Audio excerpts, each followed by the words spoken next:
on those shades and wave to yesterday. The sunlight hurts my eyes. Put on those shades and wave to yesterday. The sunlight hurts my eyes. What's up YouTube? Now today I've got my pineapple grenade again. This is the American Vietnam era pineapple grenade. And as you can see, it's got a different fuse on it from the last time I showed you. This was the last fuse. It was melted, as I showed you last time, and wasn't very good. And yeah, so now I've got this fuse on it. You can pull the pin. There's that. This one also has the spring in there. You can just see the inertia striker in there, and it also has no primer in there.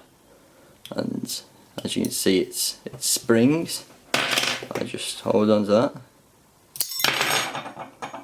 That probably wasn't the best, but it works. There's the striker and the spring. If I just get the pin, you can flick the striker up. So you can see the striker has like a firing pin sort of thing stuck on it, and the spring is there, and that is just held in by this here. This all comes out, and it does, and then it shuts in like that. And if I just flick that out again, as you can see in this one, the primer has been removed, so it's completely safe and absolutely sound. This is not a reproduction fuse actually. This is the last one on the website that I bought it off that was actually genuine. So this fuse has been to Vietnam, and obviously it didn't get used in Vietnam, so it has been brought back, and now it's sat on my pineapple grenade. So fortunately it hasn't been used.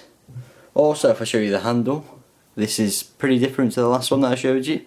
It's a larger handle, it is rusty, and it's got quite a lengthy curve, and at the top, if I just get the other handle, you can see that that's got two loops that hold it on.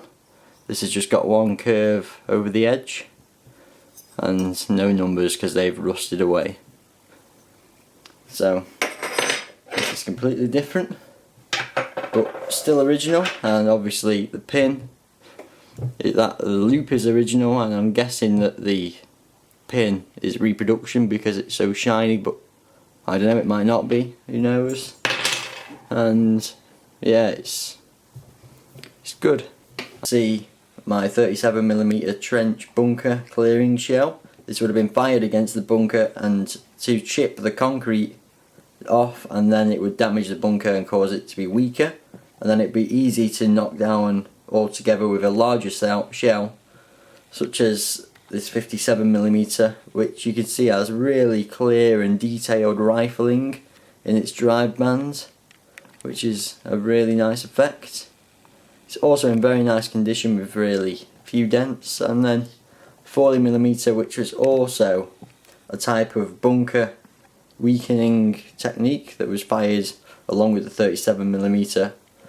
Although some of these were used in the Boer War, especially the 57mm, and were then made obsolete in 1917. So just towards the end of the World War I, these 57mm shells were made obsolete, and so were these 40mm shells.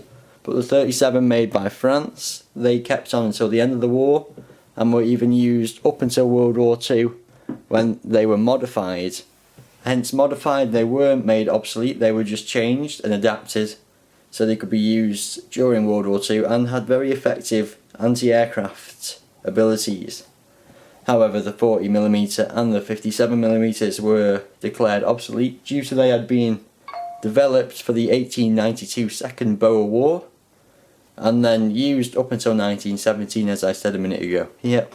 So they are pretty old. They may be older than we expect. I'm not sure when these were built. They have no dates or inscriptions, so they could be Boer War or they could be World War I, either one.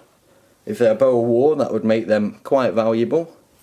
If they're World War I, it'd also make them valuable, but Boer War is more sought after because it was longer ago and less artifacts were sort of kept in the Boer War. Well, that's pretty much it for now. So, thanks for watching.